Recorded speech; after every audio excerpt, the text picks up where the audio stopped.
I just finished modifying this bucket so that it pins up to this tractor, but before I take it back to the ranch and get it out of the shop, there's one more modification that I want to do to the PTO output shaft. That's what we're doing today on Farmertylerranch.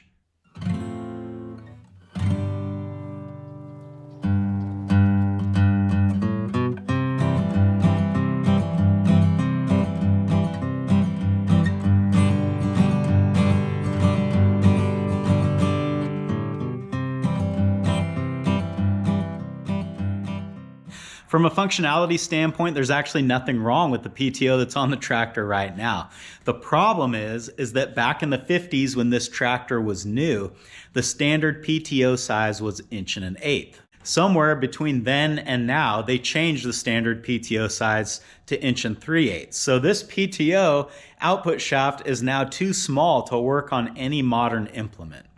To be honest, I probably won't really do a lot of PTO work with this tractor, but I think it would actually be really nice to run my hammer mill and possibly my mower. I'm not really sure if it has enough power, but I think I will at some point hook it up just to see if it'll work.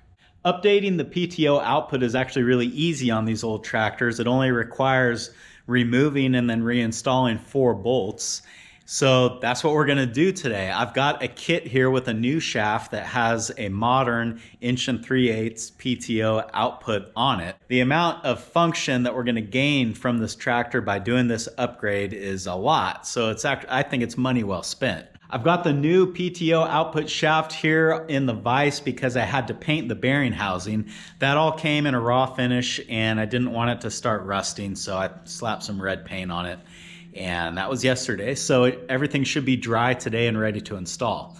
So let's get some tools out and get this thing done.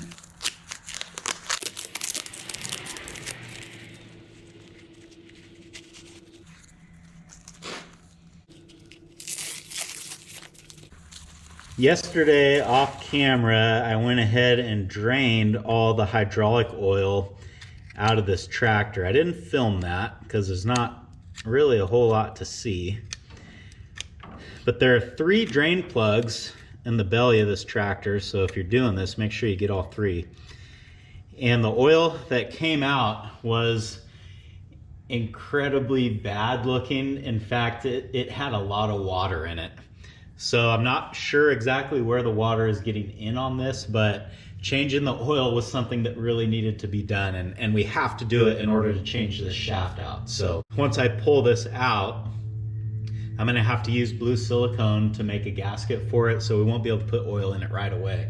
But we will change all the oil in this by the time we're all done. So the other good thing is that something in this vicinity is leaking, whether it's the seal around the PTO shaft or the gasket around the bearing housing. Both of those things are getting replaced though. So hopefully we'll kind of knock this little leak that we got going on out, and that'll be good.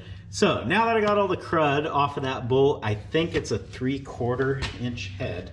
So I'm gonna go grab that and we will try to get these out. Well, I was wrong, these are 11/16. They got so much junk on them that was kind of hard to tell. Not very tight. In fact,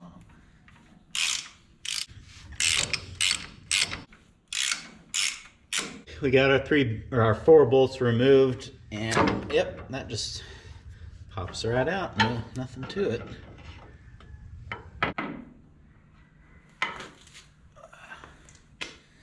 There is our old PTO output shaft.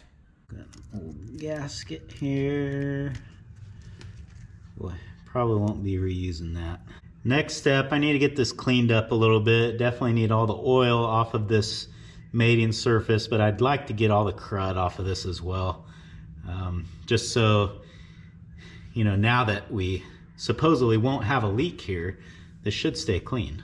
I've decided that it's just gonna be easier to take these chain hooks off, and then I can get a wire wheel on the end of my drill or my grinder or something and really get this cleaned up nice. May as well take the time and do it right while we're here.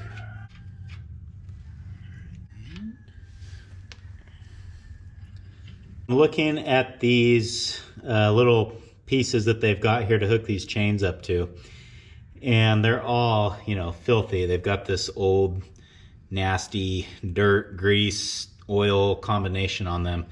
I think what I want to do is hit this with the wire wheel and paint it.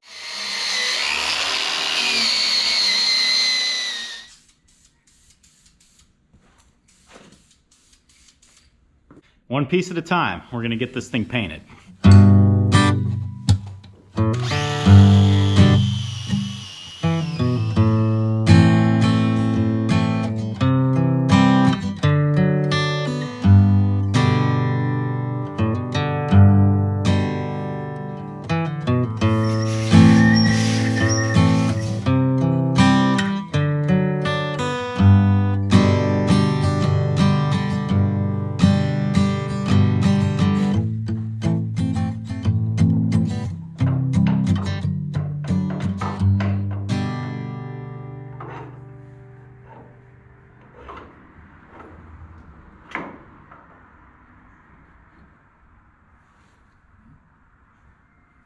That's it. Well, finally, I got the new PTO shaft in the tractor. It actually fought me a little bit more than I was expecting, and I think what the problem was is that the bolt pattern on the bearing housing is just a hair different than the tractor. So it wasn't so far off that I had to re-drill holes or anything like that, but what I did have to do was back the housing out so that, you know, I had some slop and could move it around and get all 4 bolts started with it out, and then just sort of tighten them in a cross pattern to seat it down in there, all the while kind of turning that shaft and making sure that it wasn't binding up. Everything appears to be okay now. I don't think we're going to have any leaks, and it feels like the shaft is seated in there where it's supposed to be. The bad part is I can't start the tractor up just yet because I don't have any oil in the belly, and I don't want to, you know, even though I'm not using the transmission or the rear end, I still just don't want to start it and try to start the PTO shaft with everything dry.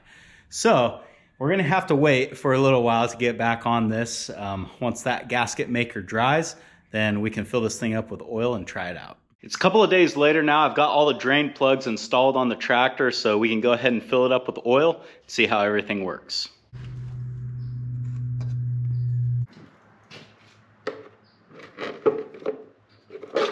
So I looked this up and it says it takes 5 gallons. So I got a 5-gallon bucket here. The real trick is just getting in here to pour this. This would probably be a lot easier with 1-gallon jugs, but we don't have that, so we're gonna make it work with this. Now, how much am I gonna spill is the question. So far, so good.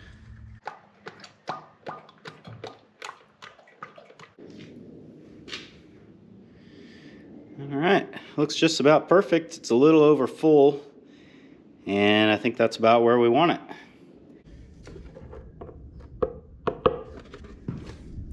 Honestly, I kind of had a hard time remembering how these pieces went back on, but if you look really closely, and the camera probably isn't gonna pick it up, you can see a faint imprint there from the washer on the bolt. So I know at least that this side was out, and after kind of trying them on either side, I feel like they go this way. Mosquitoes are out today.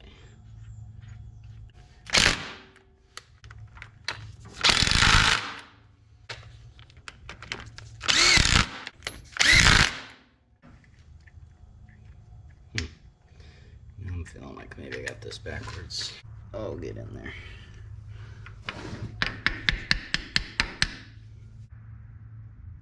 All right, I think we about got this done. And you know, I'm just looking over this tractor, all the old parts, the painted parts, now a blue bucket on it. I'm wondering if I shouldn't just start calling this thing Frankenstein. I say it has a Frankenstein look, and maybe I should just start calling it Frankenstein. I don't know.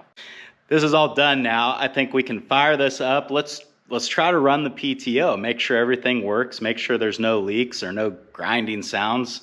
I think it's gonna work fine, but we'll never know until we test it.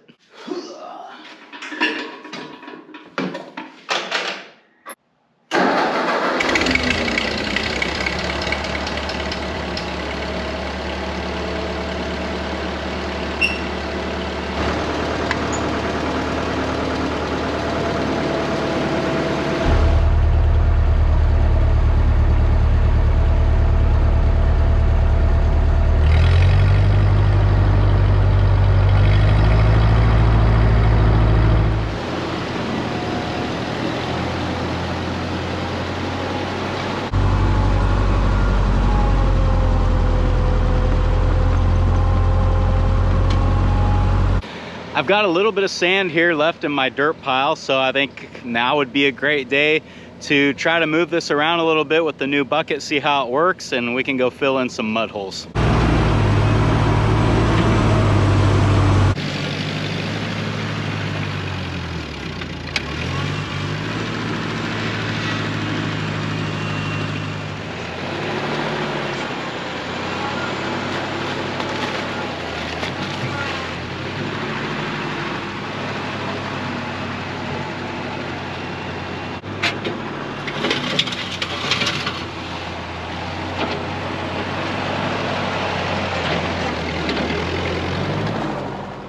If I'm telling the truth, I probably really didn't help this hole all that much, but honestly, the point of this was not really to fill the hole. It was to demonstrate how the new bucket works, and it works perfectly fine.